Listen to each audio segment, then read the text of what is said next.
trillion is in productivity, which is how we deploy this infrastructure, whether it's for education, whether it's for agriculture or logistics or whatever it is. And if you look at the jobs, the direct jobs from all the direct from operators and the related industries, 14 million jobs. And if you look at the jobs, that's 17 million. And my worry about this is, insofar as governments and state governments focus on taxing the mobile operators, we lose the bigger opportunity of the productivity that the mobile operators will bring by virtue of rollout. And it's better to put your tax basket here and tax on output than tax the right of way such that we're not able to roll out. Well, taxing your right of way for me is like eating your seed, whereas letting the mobile broadband go in and taxing the productivity is like harvesting your fruit. Another important thing to note is the coverage and those that will be left behind. So the world is polarizing into not only have and have nots, it's connected and not connected, and those that are in and those that are left behind. So the red spaces in the world there, 47% of the world, about 3.6 billion people, are covered by mobile internet infrastructure, and they're using it. 41% have coverage but are not using it, and 13% do not have coverage at all. If you transpose this on Africa, you're going to see that only 24% of us have coverage and are using it. 30% there is coverage, but they are not using it. This is what we call the usage gap. The worrisome part of it is that as much as 47% do not even have coverage. And that's my worry about not enabling the rollouts to happen. And all the people in this 47% are not able to have the facility to migrate their businesses online or for the education of their children to continue online. You know, and the solution is not lowest common denominator of telling all schools to stop online because some cannot attend. It's to make all schools able to provide online. And here it talks about the improvement in infrastructure, in affordability, in readiness and content services. If you look at the extreme left, you have the figures for the world. And you can see that the improvements are 7 to 14 in terms of content and infrastructure. The least improvement has happened in sub-Saharan Africa if you compare across the board. And not only that, you find that Ghana is in the top scoring in sub-Saharan Africa, and the most improved, you have Kenya and Angola and Cameroon. So whether we talk about top scoring or whether we talk about most improved, you don't see a beautiful country, Nigeria. Juanita, we see South Africa there. So that's a plus for one of our panelists. So having said all this, because I'm conscious that we want to have a robust discussion rather than a presentation, I end on this note. My key takeaway, I think that we need to bring government services online. That is one of the ways in which we can mitigate against a future pandemic, whether it's license, passport, collecting your pension, whatever it is. We just need to bring all services online and as quickly as possible. My second take is that we need to exploit online in health and education, as we've seen. I mean, you can go to the hospital, but it would be good to get care, even at home, if we have the requisite application to do that. And my third is that it seems as if innovation is always ahead of regulation, and we need to look at those regulatory laws that are outdated and not suited in today's digital economy and quickly update them. My fourth take is that we need to allow the last mile to happen. I mean, there's no point Nigeria saying that it has so much broadband at the shores of the ocean. But I mean, even in Ikoyi or VI, where you have the so-called affluent, people are struggling with their broadband. You see a lot of people on this call, you can see them. They are all behind a screen. And their argument is that if I put on my webcam, I won't have enough bandwidth. I mean, come on. When was the last time you watched CNN and you saw somebody speaking behind a blank screen? And we want to be compared to the best in the world. This is not the way to be compared to the best in the world. Online interaction should be as close as possible to physical interaction. My fourth take is that because telecom equipment are, should I say, essential items, it would be nice to go into kind of a public-private partnership between government and operators so that the government facilities can be used for operator base stations and so on. I think they will be safe and they will be there for us to use. I've spoken about right of way. Do not tax excessively on that. Let the broadband go in and tax at the productivity end. That's how to harvest fruits than eating your seeds. And I hope if you are close to any state government, kindly pass my message to them. My last take is that with the right partnership, with the ubiquity of broadband proliferation of devices, we can move a lot of our operations, our lives online so that it will be a backup in case of another pandemic in the future. So this is where I will stop and ask the organizer if he wants to launch another poll. Yes. Or straight into the 5 minutes opening by the panelists. Yes, let's take one more poll and then let's just take one more poll and then we'll get into it. So the next poll says, has your broadband been sufficiently reliable for business during pandemic? And so we'll do this in 30 seconds. So let us know what it is and then tell us where you live.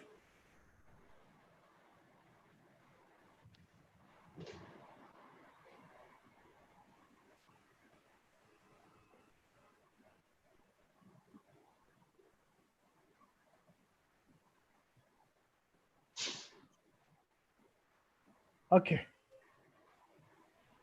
All right, the results are here. So we have 51% saying yes, and 84% of them live in the urban area. Only 3% of those in the rural area says that the broadband has been relatively reliable, 14% for semi-urban. All right. Mr. Okere, back to you, please. Yeah, thanks very much. So before we come to the panelists sharing their thoughts, Kevin, Juanita, Collins, Uzoma, the first poll told us that reliability was the most important consideration. And then the second poll then goes to, or one of the polls then goes to tell us that the reliability is 50-50, even in the situation where 84% are in the urban areas. So if 84% in the urban areas are getting 50% reliability, should we even bother to talk about those in the suburban and hinterland? Let me come to you first, Uzoma. Maybe you could share with us your thoughts in 5 minutes to keep the discussion going. My thoughts on my 5 minutes, right? Okay. Yes. Okay, thank you very much. Well, well, I think my story is one of moving from traditional banking to a digital platform. I spent 25 years in banking, and the last 5 years as the MD of Diamond Bank. And in that time, we moved our business from a commercial to a pure retail play. And we did that because we thought the opportunities were there and we could actually use technology to really enter new markets, provide services for people, and for us, it was severely financially excluded. The large small business market, which is constitutes about 39 million people registered in Nigeria, and also even the underserved and underbanked. So even people who had banking banking were still underserved. And in that time, I think it was using mobile to do that. So mobile was very, very instrumental. We used mobile to partner with MTN to serve the financially excluded, and we onboarded 9 million customers in 2 years. And considering that we had 7 million customers before that, so it took us 2 years to do what we did in 20 years. On the small business side, we took banking to the marketplace, used it in many ways. And then we provided a mobile platform that was great. And then we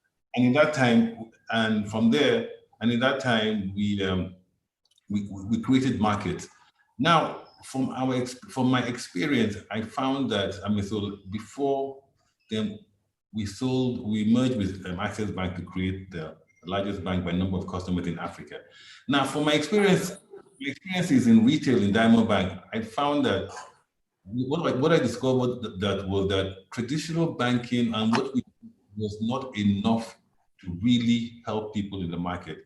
You needed a digital platform to help you do that. And the answers and the reasons are very, very simple. One, for small businesses need beyond financial advisory services. They need they need access to market. They also need access to business support services, and those business support services are not scalable in the way businesses go today. And a simple example is taxation. Small businesses need to pay tax now so that government can generate revenue. But how do you pay tax today? How do you understand what your taxation is? You need a tax consultant. Now, when you have 39 million registered customers, registered small businesses, I don't think we have 10 million tax consultants that can serve them in a cost-effective manner, or legal services, or sales services.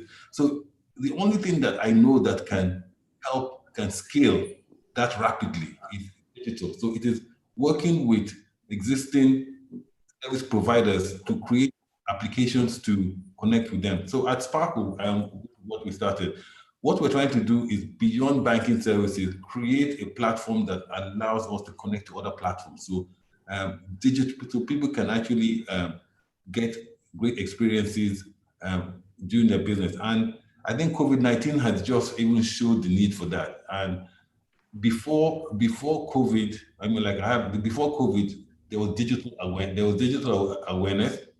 I would say about 30% if I use a funnel approach.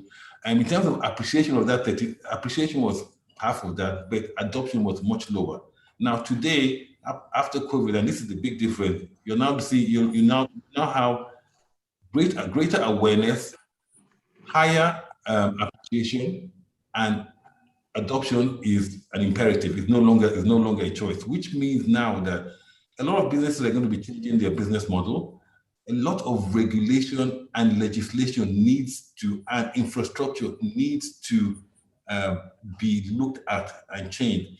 And this is where I agree totally with Austin's mini presentation, that we need to also change our mindset. So things like infrastructure. When we talk about infrastructure and roads, we have to look at technology as in major infrastructure for if Nigeria is actually going to be resilient into the future, because that we need to look at it as that right of way should not even be in consideration. It should be actually done so that governments can, when you talk about education and agriculture and feeding, as a state, if you do not have businesses that are working, you're not going to generate revenue. If you're not going to generate revenue, you're not going to actually generate income. So that right of way is an investment that they have to make to generate revenues. So, and that is fantastic. And so that for me, and that is, and for Sparkle to even help people, we need mobile. We need that mobile broadband technology, because as technology improves, what we find is that more solutions, more products, more businesses, and more is created. And so that's my 5 minutes. And I hope that was useful. Yeah, very much, Uzoma. So you talked about financial inclusion and what Sparkle is doing, providing business support services. You also talked about the right of way and why it should be an investment. We'll come to you with questions, but let's go to Juanita. Uche, I suspect that the questions that the delegates that are attending want to ask can go into the chat box. Correct me if I'm wrong. Yes, yes. So please, as you are listening to the panelists and you have questions, load them into the chat box, and Uche, you bring it to the attention of the panelists so that when we go to question and answer, it will be very seamless. We want to have as many questions as possible. Juanita, your 5 minutes and your thoughts. Thank you, Austin. Good afternoon. Thank you for the invite. Good afternoon, delegates. So I want to pick up where Uzoma left off, and actually one of the areas that he touched on is exactly this area of the right of ways. And just for everybody's attention, it's exactly the same in South Africa. South Africa, although we call it different things, it's counties versus municipalities, but it's all exactly the same thing. So in South Africa, there's 200 plus counties, and every single one of them have got their own set of rules. We've been lobbying very hard for a single set of application, a single application fee. And it doesn't matter how and where you go, we've got very similar problems. And it's important for governments to start understanding, and we need to bring this disconnect between government's understanding of the sector and, closer to that of the investors. If you don't have project certainty, you're going to delay investment. So we find that very strongly, that the investors are very concerned about their return on the investment, because a way leave or a right of way can take anything from 6 months to 2 years to for tower erection, even up to 5 years to put up a tower. And that slows down job creation, it slows down investment, it's not good for the adoption of broadband services. But one of the areas that I feel particularly passionate about, and I, obviously I've been to Lagos more than once, and Johannesburg, Cape Town, all over Africa, wherever you go, Nairobi, for all of us that have been to every corner of Africa, we understand that urbanization is a massive problem. And one of the ways that we can overcome urbanization is through deep penetration of broadband services. We're seeing massive work from home policies being implemented now. The way that Uche is developing this platform this afternoon for us to communicate, 90% of us, I'm sure, are from our homes or, working remotely. So these things are going to become a standard going forward, which in turn will mean that employees potentially now can move back to their village. They don't have to move to the big cities, because we saw that in the latest poll. That's where the connectivity is. But if we can ensure that we start taking broadband to smaller communities and more rural communities, then we can allow our people to move back. It's going to be great for the economy, rejuvenation of smaller counties, take the pressure of building road infrastructure to accommodate massive urbanization and put it back into the pockets of some of the other communities. Just in the context of e-learning, can we imagine if we've got good connectivity in more rural areas, we can allow our students and our learners to study from home? That removes a massive financial burden of the parents that not only have to pay for travel, they've got to find accommodation. It's like setting up a brand new home. And the other part is that the university simply cannot accommodate the amount of learners anymore. There's just no space in the university. So if we can find ways of taking connectivity deeper into the more rural areas, then of course we can enable so much more. But it comes back to this conversation about charging for way leaves or rent seeking. That has to be abolished, and it has to be made illegal. We have got to turn the table, and counties have to start competing to bring residents to them. And the counties that are going to win are going to be the ones that have got the best connectivity. They will be the ones that will enable work from home, learning from home, e-health. They will participate and allow participation into this greater digital economy as we are going to know it. I always say, we've been talking about this whole fourth industrial revolution, and suddenly in the last 3 months, we were catapulted into it. It wasn't a slow move. We were still thinking and talking and debating the terminology around it. And today, 26 June 2020, we are in it. We're a part of it.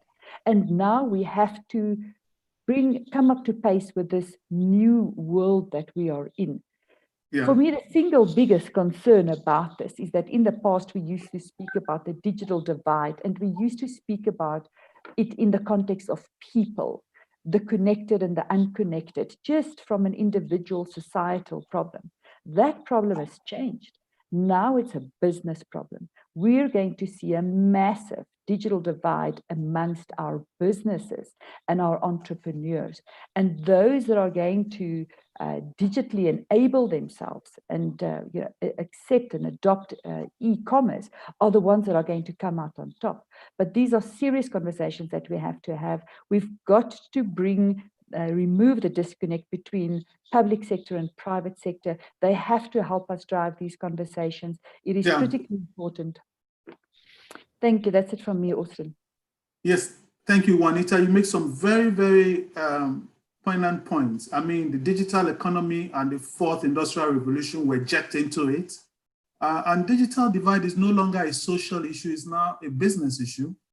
And of course, the rent seeking in right of way is consistent between you and Uzoma. So I'm going to go to my two other panelists. I can't see them, so they are like this. I don't know how it is if you see me like this, or would you prefer to see me? Collins, there you go. So let's have Kevin, we'll go to Kevin. Collins, your 5 minutes thoughts. Yeah, awesome. Sorry, I had to put the thing off because you were ignoring me. So thanks everybody. Thanks for being here. I think this is a very important conversation, and it has become more critical because of the pandemic that has visited us. Now, two things are important there. One is the conversation around digital transformation. The second one is the conversation around broadband and the implication to you, whether you're an individual or your company or you're providing services. Now, none of the issues here is new. We've been talking about broadband for the past 20 years, and even the definition of, so if you go to the ITU side, you see that the definition of broadband has been changing because at each time technology evolved, they defined the broadband speed that is relevant at that point. So I found out that the broadband speed definition has been changing. And as more and more, as the networks improve more and more, they raise the bar for what is called broadband so that it allows you to consume the kind of service you need at that moment. So why is broadband suddenly more important now, more critical? I think it's because of a lot of things. So going back to the conversation around digital transformation, for the past 50 years, there's been a lot of technology that have evolved to allow people to consume, to deliver services. So from the days of mainframe to the days of minis to the days of miniaturization to laptops to smartphones, there have been technologies that have allowed either corporates at the first instance and maybe universities to the individual being able to consume digital services. To the point where today we take it for granted. I mean, I heard someone talking about banking, and he's talking about the banking of today. And I'm just thinking about the banking of 20 years ago. There used to be an advert on TV then about the guy who carried a mat to the bank. Okay? So I was in a conversation yesterday where somebody was saying he was frustrated with every bank in Nigeria. And I told him, go and look at that advert. When that advert ran, banks were just connecting themselves, connecting their branches. So if you looked at the digital services and the banks used to offer them, It was mostly around being able to go and cash money from your branch instead of coming to another branch before we even moved online. So a lot has evolved over these years, but the purpose of digitization is to make services available to the average person. And that has, as Austin showed in the statistics where he said about 30%, 24% of Nigerians have broadband and are using it. The challenge with Nigeria is that as more and more services move online, the problem about connectivity comes to the fore. And even when you are connected, then the quality of service. So think of a company today like Diamond Bank before. So Diamond Bank built a lot of infrastructure at their head office, and their staff came to the head office to enjoy those services or their branches. And now, if Diamond Bank were there today, maybe as access gone, those staff are at home. So all the investment you've made in bandwidth to make sure your staff work in the office today it's still important, but not as important as it was. What your staff need today is connection from their house because the house is the new office. So how do you make sure as a corporate that your staff today are able to do your business from wherever it is in their house? The sad thing about that was, so for a long time now, so if we have all the fiber links we have in the country and the broadband, they were focused on corporate. So the corporates were buying them. And they were not investing, the telecom companies were not investing in the last mile because the last mile was just good enough for you to go to the internet, not the quality of, not so much about quality. But today, the need for last mile is more important. So before the shutdown, I was with a telecom provider, and he was telling me a few days before the shutdown, they had maxed out their bandwidth because the demand from individuals at home was so high that the capacity they had been exhausted.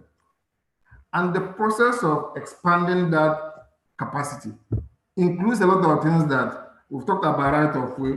We've talked about building new base stations. We've talked about expanding the infrastructure, most of them physical, building new fiber links, building new microwave parts. Yeah. And those things, sometimes they are bound by regulations. Government is not making it easier for people to get right of way. So the challenge we're going to have going forward is there's a lot of stuff we need to do today online.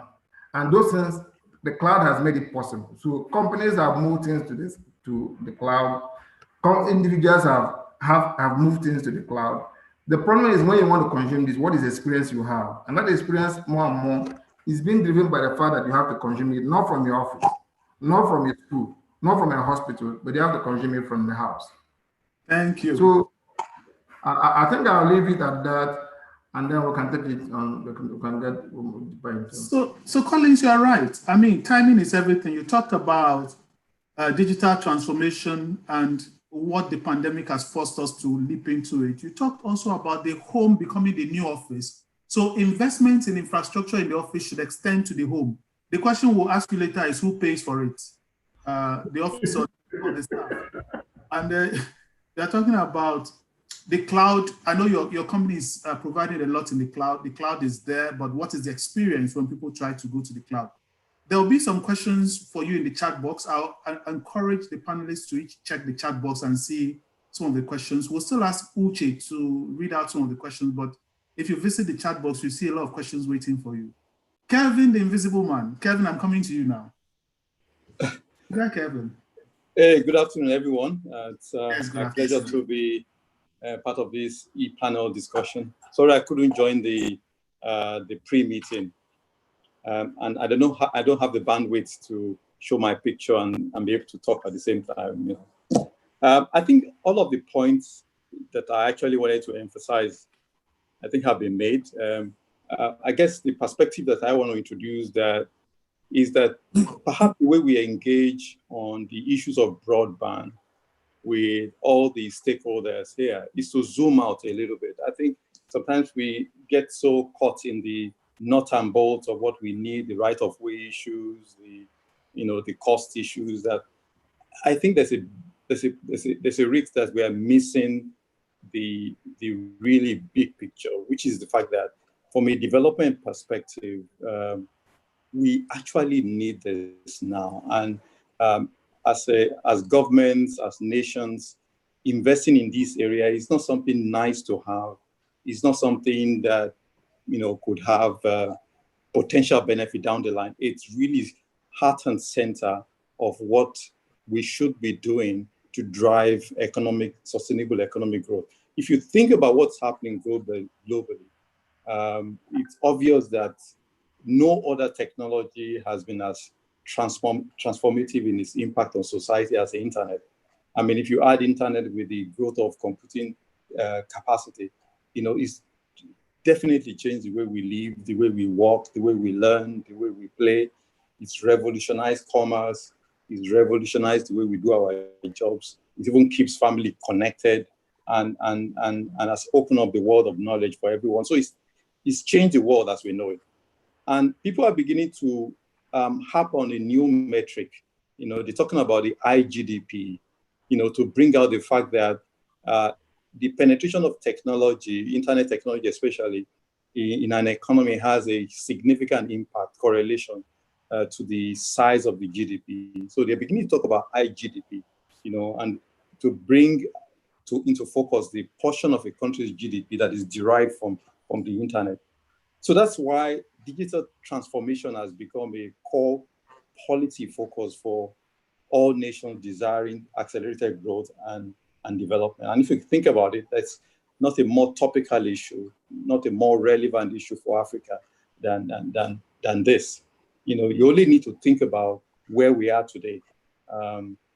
At current pace of economic and social advancement, you see all around us the evidence that too many of our youth population will be denied the opportunity to live up to their potential unless we invest in this. So digital technology is not a nice to have, it's really a chance to disrupt the trajectory we are on, to leapfrog, to unlock, if you like, new pathways for rapid economic growth, to unlock innovation, to unlock job creation, to interconnect markets, to drive financial inclusion, to drive access to services, to close, as Juanita said, the digital divide or gap, and thereby reducing inequalities.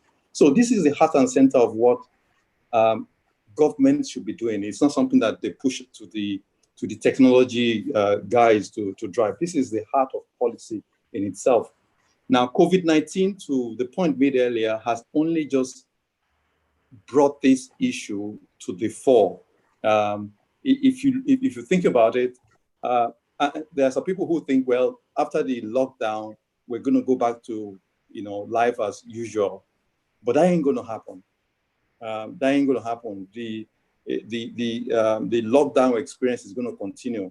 I got from Google some stats. They talk about 30 to 60% increase in fixed broadband traffic during the lockdown. They talk about 50 to 130% increase in fixed voice traffic. They talk about 70 to 80% increase in Wi-Fi calling.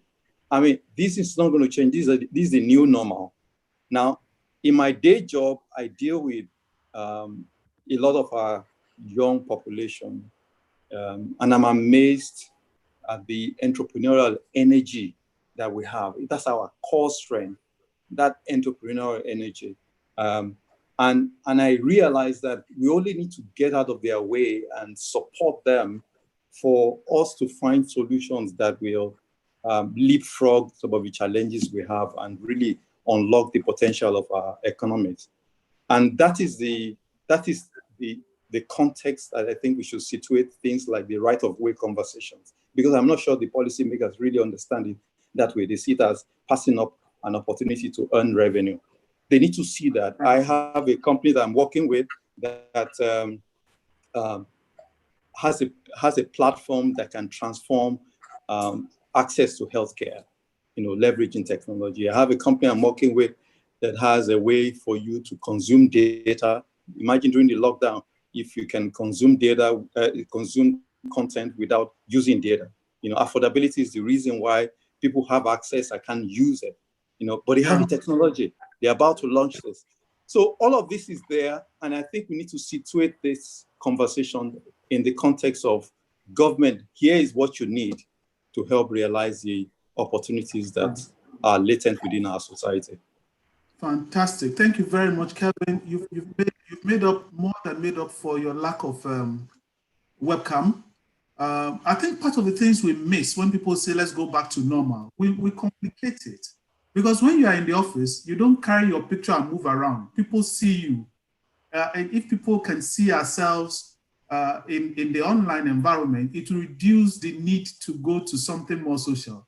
So I just did a scroll through, and out of all the people on this webinar, about 5% are on webcam, and the remaining 95% are just showing either their name or their logo or their picture. I shudder to think what will happen if they are talking to their mother in the village. If they can't show their picture, imagine what their village people they are talking with. Those people, you can't even hear what they're saying. But it's interesting. Uche, do you want to run another poll, or we go straight to question and answer? I'm comfortable that we start the question and answer now to give everybody a fair chance. I believe in the interactive nature. So we have 30 minutes. Do you let's run this poll. It's a quick one. It says it's up now. So its impact on education. So the first question says, are your children continuing their school? This is 30 seconds and the time I started counting. Which of these best describe where you live?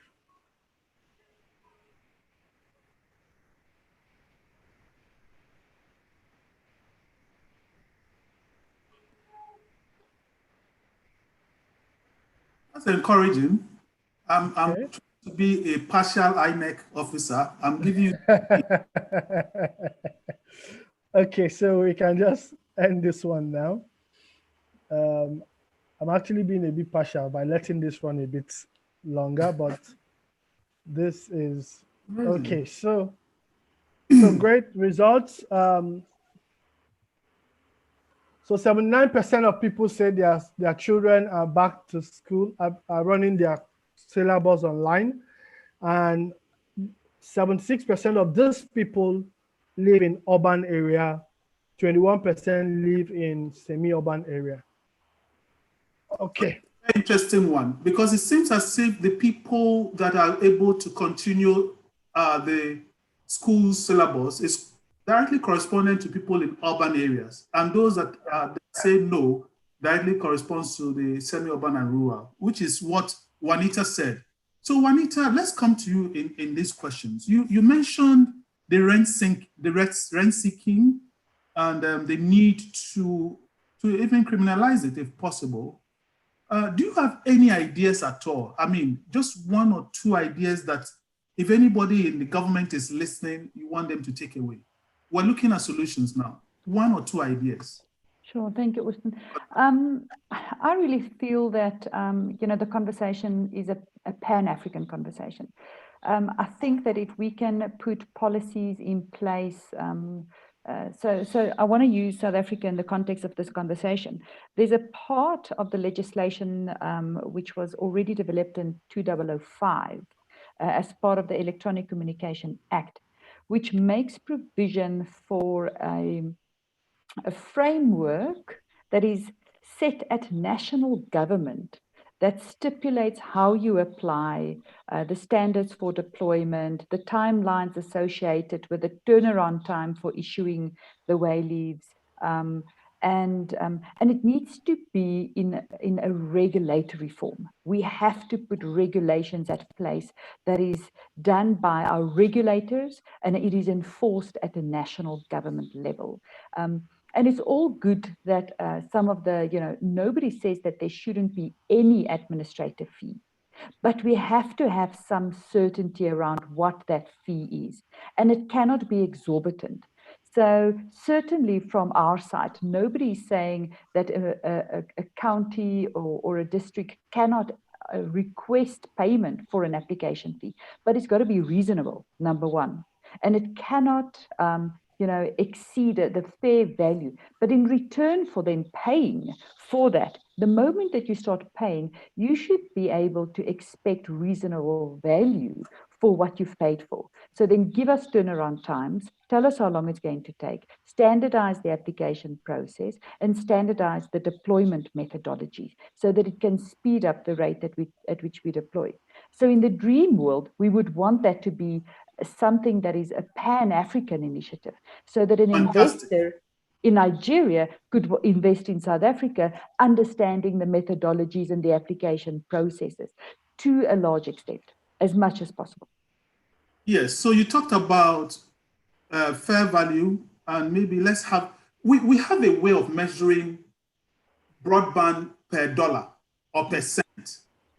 So we say, okay, every gig costs, in Nigeria, it's about a gig, 1,000 naira for a gig or something like that. And I think I'm agreeing with you if Uche wants to put this in his recommendations to come up with how much per mile of broadband laying can you tax. So if the cost, let's say it's 100 naira per mile, per kilometer of broadband, then maybe a cent is what you should charge. And if we can find a way of making this across board, with a very small amplitude of variation, that will help. So just as we know the cost per gigabyte of broadband, we should know the cost of gigabyte of laying fiber and the cost of tax per gigabyte, something like that. Thanks very much, Juanita. Uche, can I make a contribution, Austin? Yes, Collins. Okay, I think that all of us have talked about the role of government, and the technology industry where I work with, we always look down on government sometimes, and it's to our own detriment. If you look at Nigerian GDP today, 14% of it comes from the ICT industry. So it's no longer a small industry. And I want to compare this to the banking industry, which possibly contributes less. But the banking industry today has such a strong lobby that the banks will frustrate the telecom companies from getting into banking. They will frustrate everybody from getting into their space. And they will lobby legislators, whatever they need to do. I think looking at the size of this business, the ICT business, I think it's not just enough to thumb down our nose at government and say they should do their bit. We need to educate government, okay? And we need to lobby government. I think it's a conversation we must have. So the state governments are removing right of way and doing up new right of way charges because somebody lobbied the governors forum and told the governors, please do this. We cannot emphasize the importance of being able to educate because broadband is complex for even technology people. Talk about politicians. To become a governor of a state, you just need to read to, I don't think you need GCE, what is it called, WIRE or what? And then you become a governor and you need to make legislation about something as complex as broadband. Most of them do not understand it. The legislative houses do not understand it. I don't know how we can all help ourselves by knowing how to talk to people instead of talking down on them and say, do legislation for us. So, Collins, I think you make a good point. Let's not thump our nose as government people. We still need them. Let's educate them and let's engage them. But the point about bringing government services online is what will move the online agenda, the broadband agenda. Imagine if voting was online. Every state government wants votes. They will make sure that there is online to their villages and all the places where people will vote for them, and the opposition will do the same. So the way to roll out broadband to the quantity that we want is to make it impact what is important to them. And voting is one of the big ones. But thank you very much, Collins and Juanita, for the point made. Uche, any questions from the delegates? Yes, there are questions. Yomi asked the question, but I'm going to allow Ifani, who is one of our co-hosts here today, to answer, to ask some of those questions. Ifani, please, you can go on and unmute yourself. Done that actually. Can you guys hear me? What I'm going to do is try and share my screen so that the questions are actually visible to everyone. So if you see my screen now, you should be seeing some of those questions, right? Let me see if I can expand this a little bit further. Let me know how clear this is. That's fine. That's fine. This is fine. All right, perfect.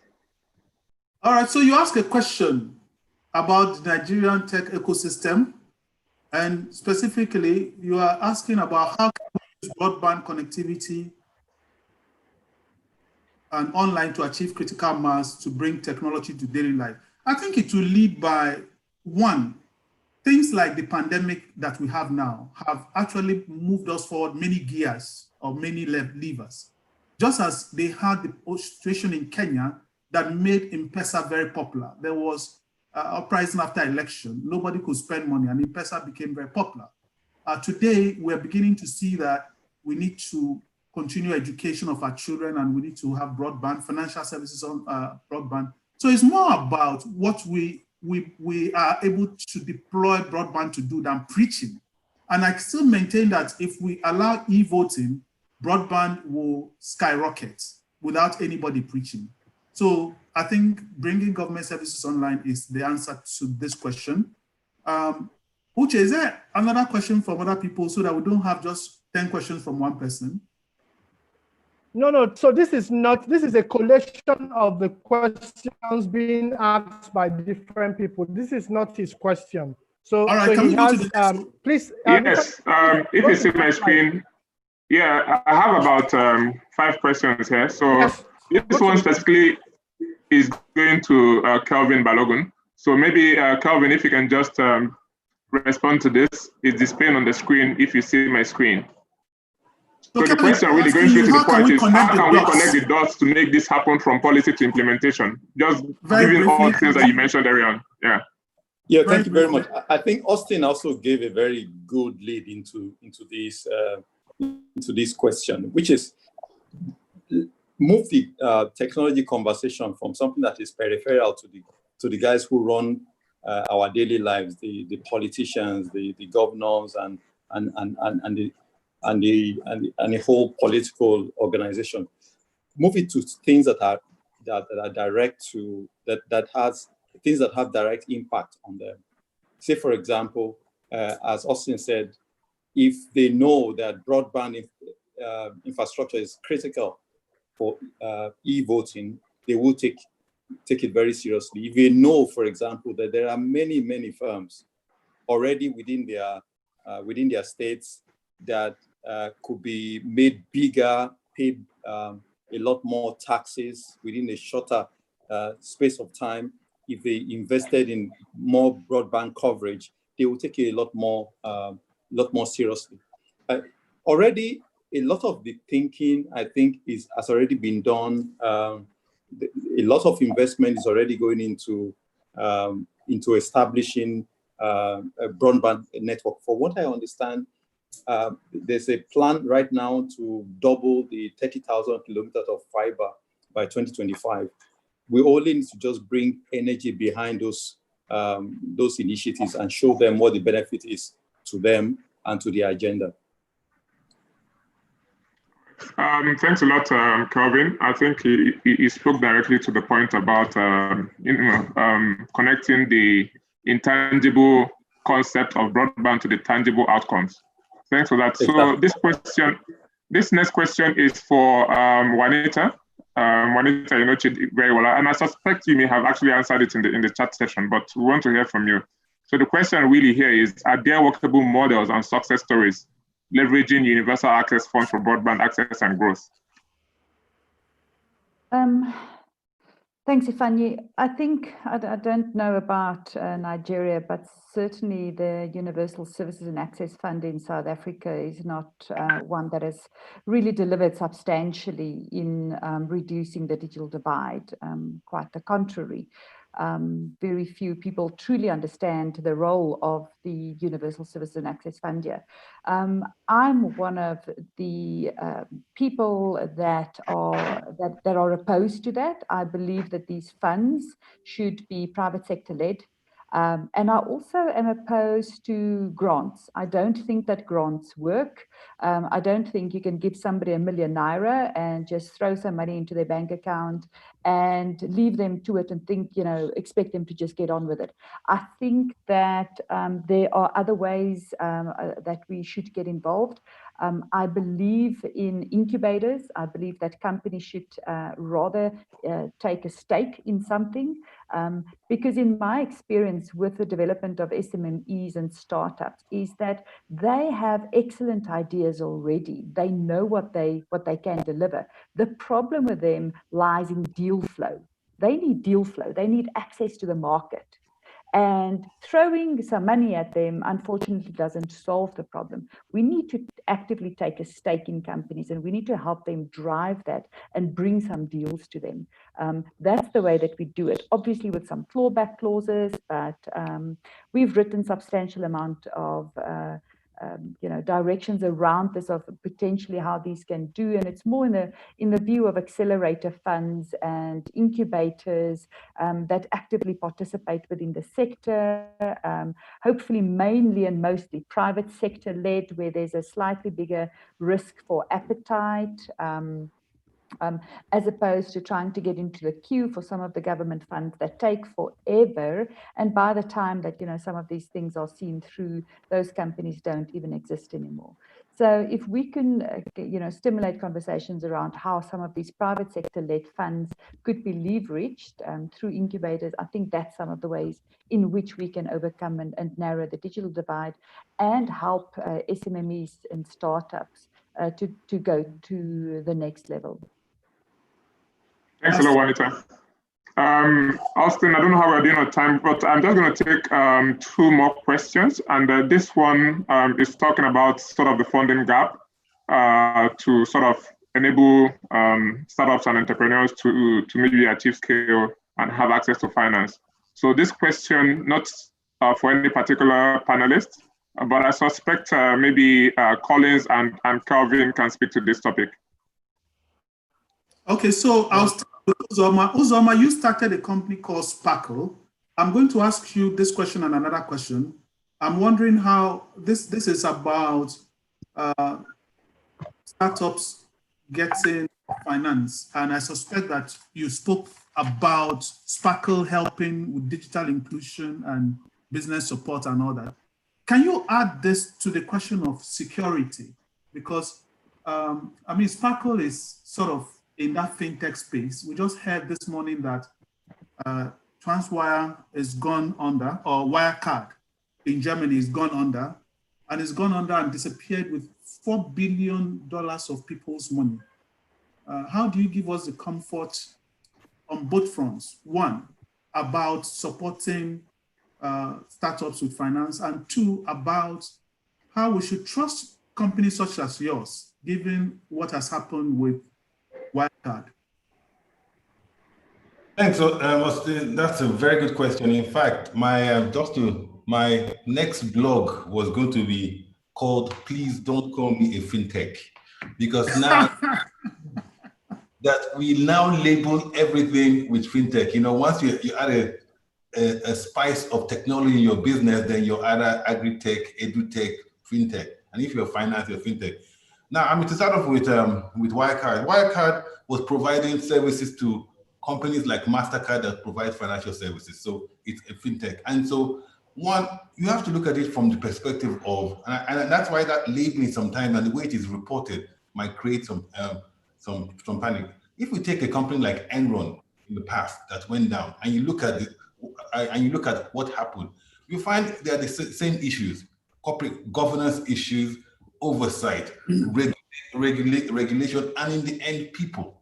And they're the same. So, as this conference was going on, I get a flash notification from Financial Times that their auditor didn't ask for certain bank statements during this period. So you see that regardless of your business, so, you might call me a FinTech, but what exactly are you doing? And who's your regulator? Now, I have a banking license. So it means I have a regulator, and I have other regulators that regulate me. And so, for me, one is that we should always go lift the veil and say, okay, he's a FinTech. What are you actually providing? What actually services are you actually doing? And who is your regulator? And who are the people behind the business? And if you look at the people behind the business, if you read the story of Wirecard, very, very interesting. If you read the story of Enron, very interesting too. And history always repeats itself. I think every 10 years or so, we have economic disasters, we have issues in the financial system. It always happens because we forget. Now, and so my answer to that is, it was a people issue. It was nothing to do with fintech, and people who were supposed to protect and trust didn't do their jobs well, and it's all in the literature. Now, going back to banks hardly provide loan finance to online digital startups. It's same question, same thing.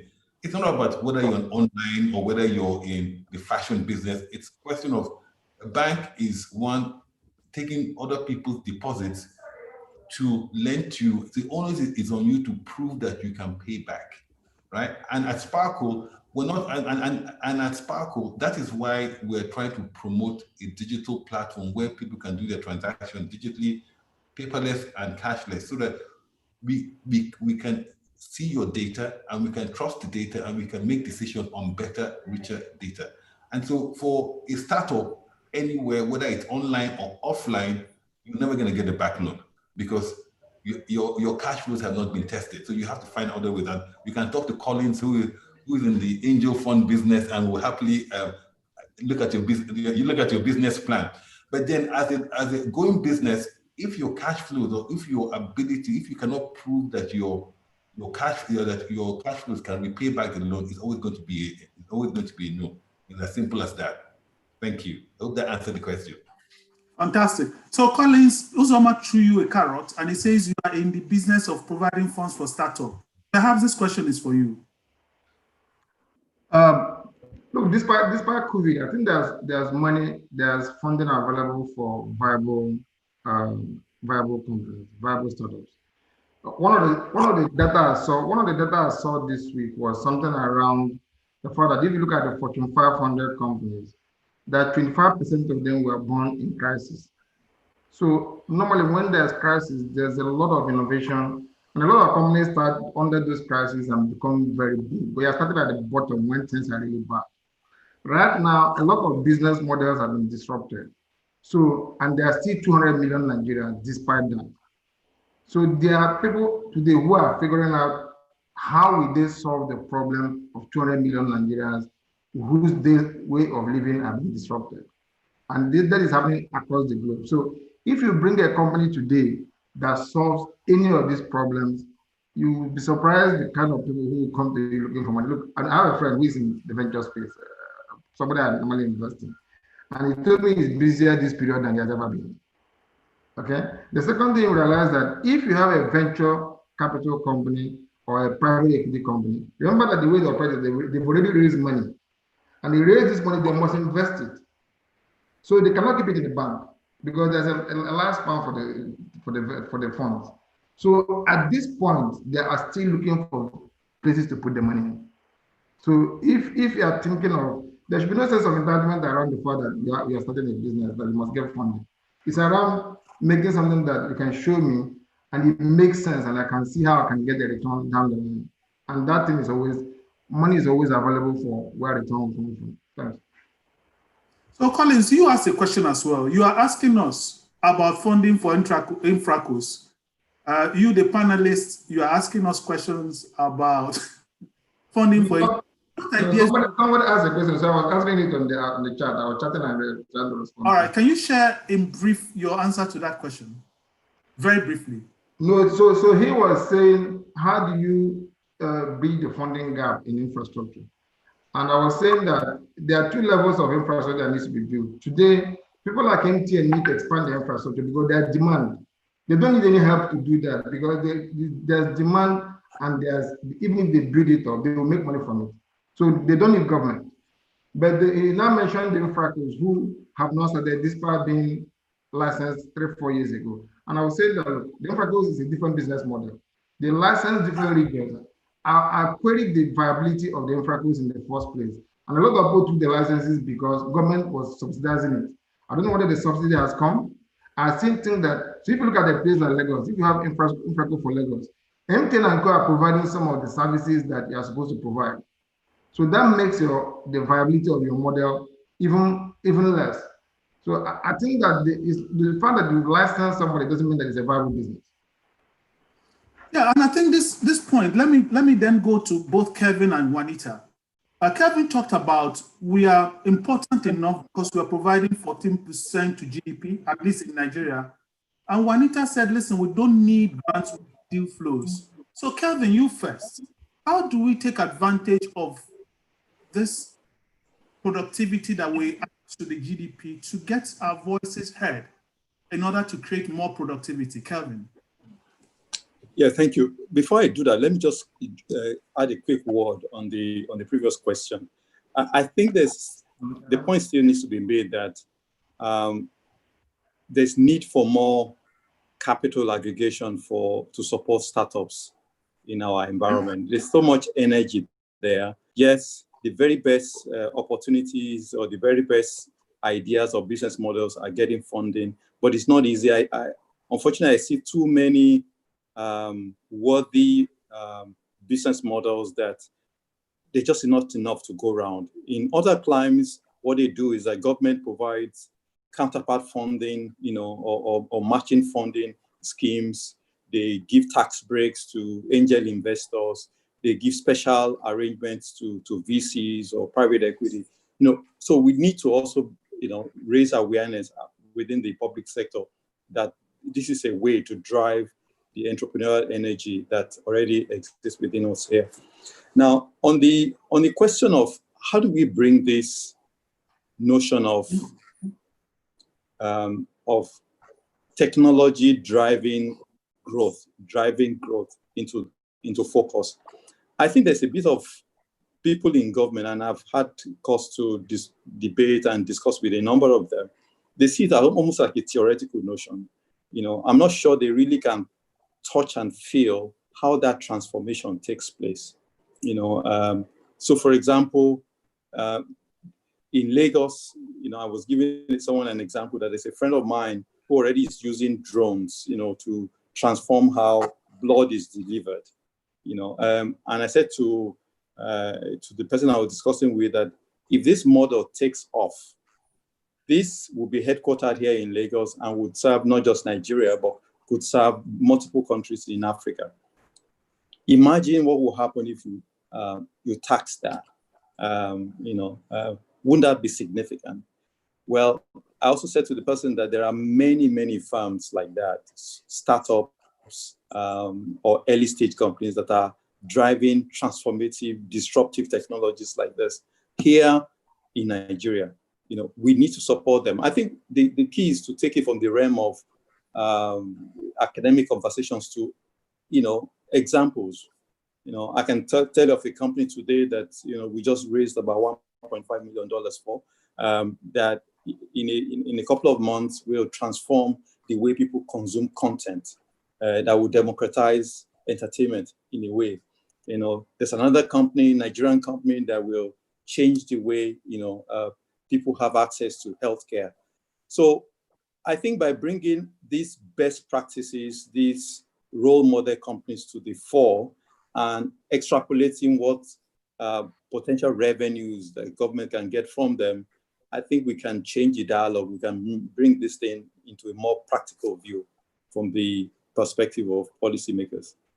Thank you very much, Kevin. As we come gradually to a close, Juanita, you were very gung-ho on deal flow and not at all for grants and throwing money at it.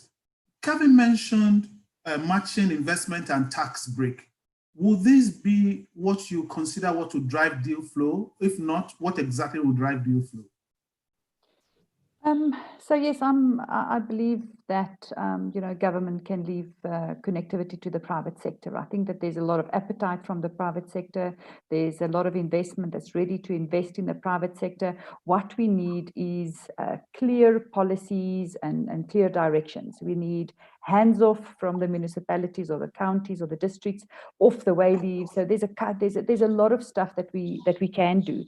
I also think that it's important that we actively participate in the SMMEs. We need to understand where they need support. Obviously, a lot of these all startups are technically astute. They've developed a product, they understand their product, but they don't necessarily are all-rounders that understand how to take it to market. So finding the right investment partner is critical to ensure that there's ongoing deal flow, and that the strategy to market and to market the product is then executed in a manner that allows the startup to be sustainable. Those are things that's important to me, and I think that it's critical that we actively participate in startups and not just provide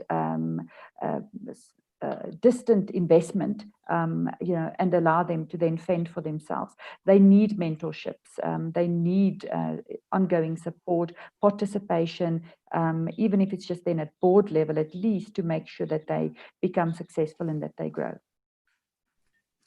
Very good. Thank you very much. I think the point is made. Let me summarize a few thoughts on this note. And I think when we talk about taking ideas to fruition and making it into an institution and eventually maybe a unicorn, the innovative idea is one, but that's not sufficient. Ideas sometimes are overrated. You also need a team. These are the people that will execute and adapt. You need a business model to go with it. And the business model is a path to market, which you describe. You obviously need funding. But one thing that we lose sight of is timing. And as Shakespeare said in Julius Caesar, there comes a tide in the affairs of men, where if you take it, it leads to fortune. If you miss it, all your toils come to naught. There was a survey that was done, a research, and everybody thought idea would come up tops. 47% of companies surveyed and why they did well was about timing. A very good example would be Zoom. A year ago, nobody knew about Zoom. But look at the timing of the pandemic and how it has made Zoom become even bigger than all the airlines put together. Z.com was an entertainment company. It didn't do well because the internet was so slow at that time. They came with Adobe Flash. Today, Netflix is doing the same thing and it's a success. If you look at timing regarding Airbnb, people thought that nobody would like to give part of their house to strangers.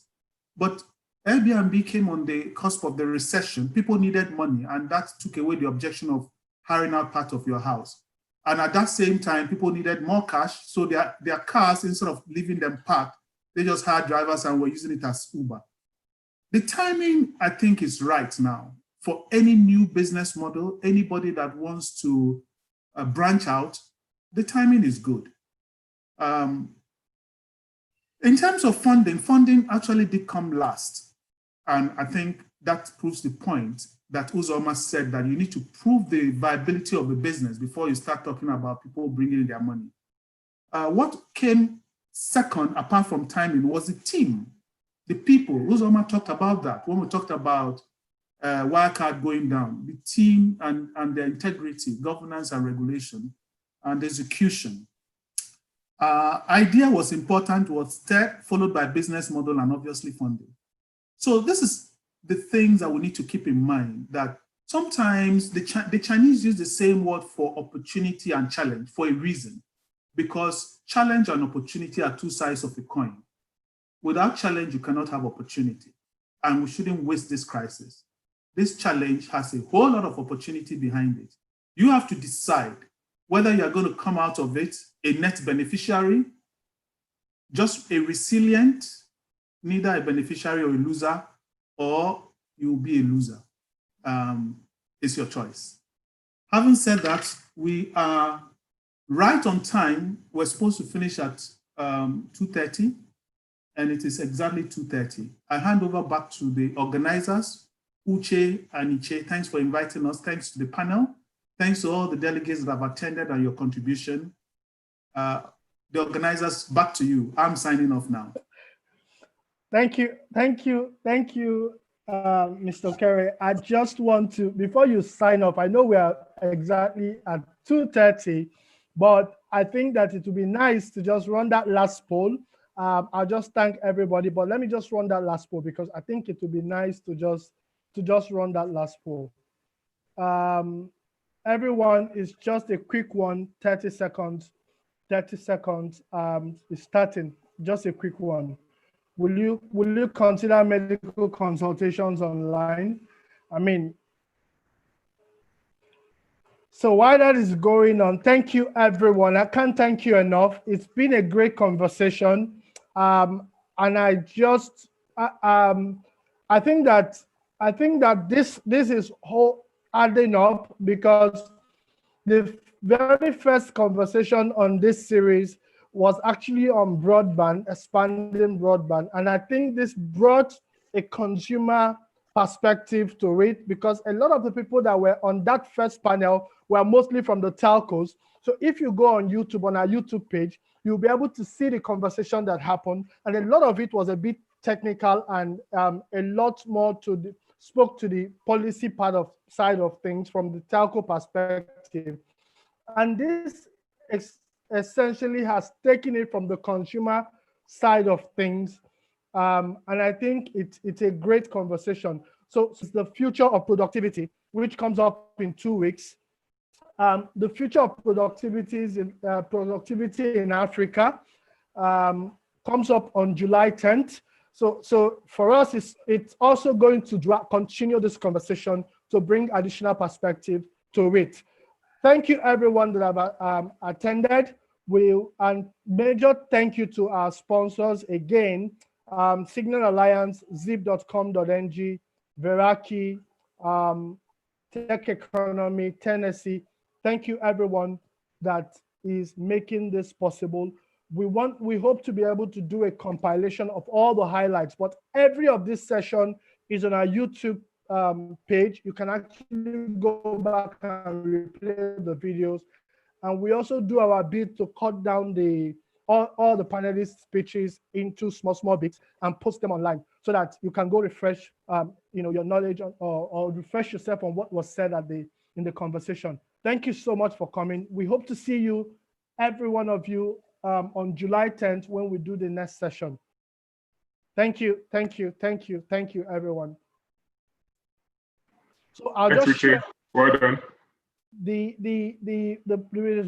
result of the poll says everybody says they can do, 90% of people says they can do consultation online. Only 10% says no. All right. So thank you everyone once more, and do have a great day, even as we round off, as we end this now. So thank you. Good afternoon, everyone. Thank you. Bye, everyone.